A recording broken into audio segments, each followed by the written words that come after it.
Middle class के सपने ना हमेशा बड़े होते हैं, लेकिन कंपैरिजन में उनकी सैलरी हमेशा छोटी रह जाती है।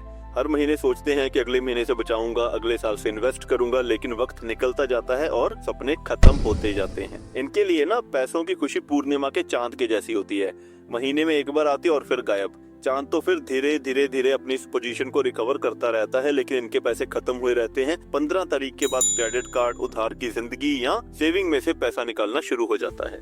अब आप में से कई लोग अभी अपने करियर की शुरुआत में होंगे या 5-7 साल से जॉब करके थोड़ा बहुत पैसा जमा कर लिया होगा, लेकिन क्या आप आज इतने कॉन्फिडेंट हैं कि अगर आपकी नौकरी चली जाए तो आपको पैसे के लिए कोई किल्लत नहीं होगी, आप अपनी मर्जी से काम कर पाएंगे और पैसा रेगुलरली आपके पास आता रहेगा? कमेंट करके बताइएगा कि आप फाइनेंशियल फ्रीडम की किस स्टेज तक अभी पहुंच पाए हैं। आज हम बात करेंगे 3 दोस्तों की, जो है अरुण, मोहन एंड पंकज, और कैसे इन तीनों ने एक ही सैलरी से शुरुआत की, लेकिन 10 साल के अंदर तीनों की जिंदगी पूरी तरह से बदल गई।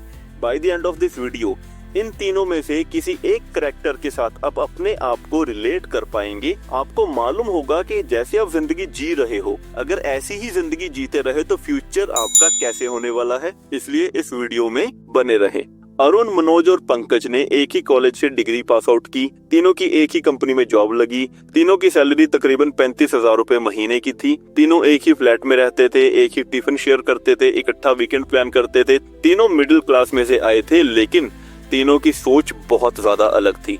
अरुण, जो कि स्टडी में सबसे ज्यादा अच्छा था, कहता था कि भाई जिंदगी सिर्फ एक बार मिली है, मौज काटो, मस्त रहो, जॉब है, सैलरी है, सब बढ़िया चल रहा है। मनोज बड़ी बड़ी घर, बड़ी बड़ी बिल्डिंग्स देख के बड़ा खुश होता था। वो सोचता था कि यार इतनी बड़ी बड़ी बिल्डिंग्स बनाने वाले को खर्चा कभी रिकवर होता भी होगा या नहीं। पंकज को किताबें पढ़ने का बड़ा शौक था। वो फाइनेंशियल फ्रीडम की किताबें पढ़ता, like rich dad poor dad, richest man in Babylon, Wizards of wall street, trading in the zone जैसी किताबें पढ़ के ना उसका जो ध्यान था, जो रुचि थी, वो स्टॉक मार्केट की तरफ जाने लगा। 6 महीने के बाद तीनों ने डिसाइड किया कि अब उन्हें अलग अलग रास्ते पे जाना चाहिए।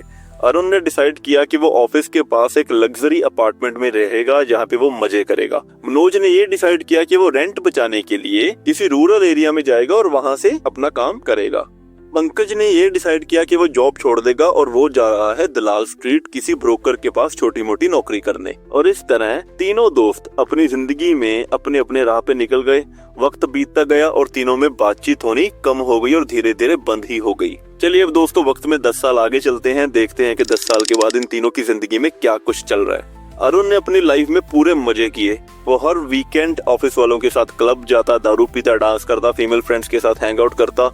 उसकी सैलरी 2-3 साल बाद बढ़ के 50,000 हो गई थी, जिसमें से 15,000 उसका रेंट जाता था। महीने के एंड तक अगर उसको 2-3 हजार रुपए बच जाते, वो सेविंग में डाल के बड़ा खुश हो जाता। उसे शो ऑफ करने का इतना ज्यादा शौक हो गया था कि बिना किसी जरूरत के उसने एक बड़ी गाड़ी खरीद ली, जिसका पर मंथ EMI 15,000 रुपए था। 50,000 रुपए सैलरी में से 30,000 का खर्चा तो उसका फिक्स हो गया। अब जब उसे सैलरी कम लगने लगी तो उसने बार बार जॉब स्विच की।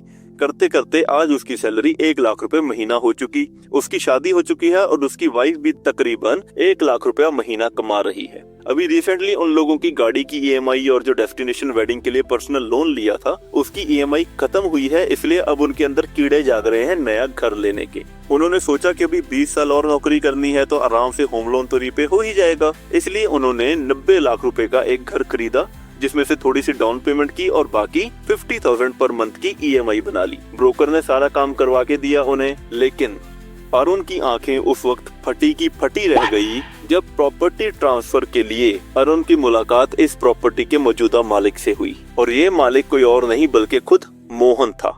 अरुण ने मोहन से पूछा कि भाई एक टाइम था जब तू रेंट बचाने के लिए कंजूसी करता था, आज तो इतनी बड़ी प्रॉपर्टी का मालिक कैसे हो गया? तो मोहन ने बताया कि जिस रूरल एरिया में मैं गया था ना, वहाँ पास ही में कुछ कंस्ट्रक्शन चल रही थी।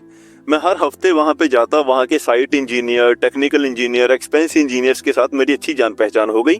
उन्होंने मुझे समझाया कि रेंटल प्रॉपर्टी कैसे काम करती है, कैसे हमारी रियल एस्टेट में रेंट आता है और कैसे प्रॉपर्टी का रेट धीरे धीरे बढ़ता रहता है, जो हमें अमीर बना देता है। मेरे उन्हीं के साथ जो लिंक्स थे, वहाँ से मुझे पता चला कि पास वाला एक एरिया साइबर हब के अंडर आ चुका।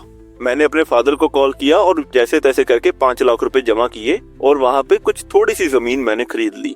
2 साल के बाद उसी जगह का रेट 5 लाख से बढ़ के 15 लाख हुआ। अगले 2 से 3 साल के बाद 30 लाख रुपए हुआ और फिर 1 करोड़। मैंने वो प्रॉपर्टी 1 करोड़ में बेच दी और उसके बाद मैंने 3 वैसी प्रॉपर्टीज ले ली 30-30 लाख रुपए में, जिनमें से एक प्रॉपर्टी आज तो मुझसे 90 लाख रुपए में खरीद रहा है। तो अरुण का दिमाग फट गया ये सोच के कि यार मैं तो समझ रहा था कि मोहन कहीं छोटी मोटी नौकरी कर रहा होगा, लेकिन ये तो रियल एस्टेट के दम पे फाइनेंशियली फ्री हो चुका। अरुण ने बात कमाते हुए कहा कि यार वो हमारा दलाल स्ट्रीट वाले पंकज का क्या हाल है, उससे कभी बात हुई कि नहीं हुई। मोहन ने बताया कि हाँ, मैं और पंकज आज शाम को इकट्ठे डिनर करने वाले हैं, तो उसने अरुण को भी अपने साथ आने के लिए कहा। अरुण और मोहन एक रेस्टोरेंट में शाम को वेट कर रहे थे और कुछ पुरानी बातें भी शेयर कर रहे थे एक दूसरे के साथ। तभी वहाँ पे एक डिसेंट सी नॉर्मल सी गाड़ी आके रुकी, जिसमें से एक बहुत ही हैंडसम वेल ग्रूम्ड जेंटलमैन उतरे। उन्होंने वैले पार्किंग वाले को गाड़ी की चाबी दी, उसको सर झुका के थैंक यू कहा और आगे आ गए। ये पंकज था। अरुण ने पंकज से मिलते ही कहा, और भाई कैसे हो, बिक रहे हैं तुम्हारे बीमे और म्यूचुअल फंड और शेयर, और ये गाड़ी बड़ी छोटी सी रखी हुई है यार, क्या पैसा वैसा मिल रहा है कि नहीं मिल रहा। पंकज ने बड़ी सहजता और सादगी के साथ जवाब दिया कि अब मैं किसी ब्रोकर के यहाँ काम नहीं करता, मेरी खुद की एक ब्रोकरेज फर्म है। अरुण बोला, यार ऐसे कैसे, इसके लिए तो अच्छा खासा पैसा चाहिए। तो पंकज बोला कि हाँ पैसा चाहिए, मैंने शुरू में बाजार में इन्वेस्ट किया, मैंने 15,000 रुपए की SIP लगाई जिसने मुझे 15% का रिटर्न दिया। मैंने फ्रीलांसिंग किया, फ्रीलांसिंग के में मैंने लोगों को फाइनेंशियल एडवाइजर दिए जहाँ से मुझे कमीशन आए, और जितना कमीशन आया मैं सारे का सारा पैसा स्टॉक मार्केट में लगाता गया, जहाँ से मुझे डिविडेंड भी मिला और ग्रोथ भी मिली। और 8 साल के बाद मेरे पास 50 लाख रुपए जमा हो गए थे, जिस बदौलत मैंने अपनी ब्रोकरेज फर्म खोल ली। और 2 साल के अंदर इस ब्रोकरेज फर्म की कीमत बढ़ा के 50 लाख से 10 करोड़ की हो चुकी है। मुझे ईयर ऑन ईयर 30 से 40% की ग्रोथ अब आने लगी है। अब मेरी टीम सारा काम संभालती है और मैं आराम से दुनिया को एक्सप्लोर करता हूँ। ये सारी बातें सुन के अरुण अब सोच रहा था कि काश उसने अपनी जिंदगी के पहले वक्त को संभाल लिया होता तो आज वो भी फाइनेंशियली फ्री होता। लेकिन अभी उसे 20 साल और काम करना पड़ेगा, क्योंकि उसे होम लोन की EMI पे करनी है और सैलरी के अलावा उसके पास और कोई सोर्स नहीं है। तो दोस्तों, आप किससे रिलेट करते हैं खुद को यहाँ पे, अरुण से, मोहन या पंकज? इस बात से फर्क नहीं पड़ता कि आज आप जॉब करते हैं या बिजनेस, फर्क इस बात से पड़ता है कि आप पैसे को कैसे संभालते हो और कैसे खुद को नई अपॉर्चुनिटीज के लिए रेडी करते हो। और अभी अगर नई अपॉर्चुनिटीज की बात हो ही गई है तो 7 पैसिव इनकम की अपॉर्चुनिटीज का वीडियो आपकी स्क्रीन पे आ रहा होगा दोस्तों, जरूर देखिएगा, आपको वही मिलता हूँ। Thank you.